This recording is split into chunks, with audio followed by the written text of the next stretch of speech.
মানুষ বুড়ো হলেও একজন মানুষের দুইটি বিষয় কখনো বুড়ো হয় না।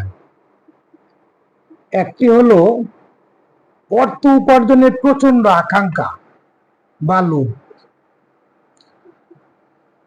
আর একটি হলো তার জীবন আশা, জীবন নিয়ে আশা, জীবনের আশা। এই অর্থ উপার্জনের প্রচন্ড আকাঙ্ক্ষা বা লোভ এবং জীবনের আশা, এই দুইটা বিষয় মানুষের কখনো বুড়ো হয় না।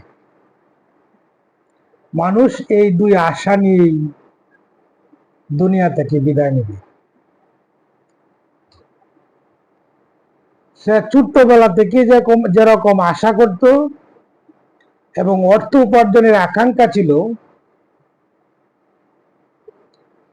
সে একদম বার্ধক্যের সময়ও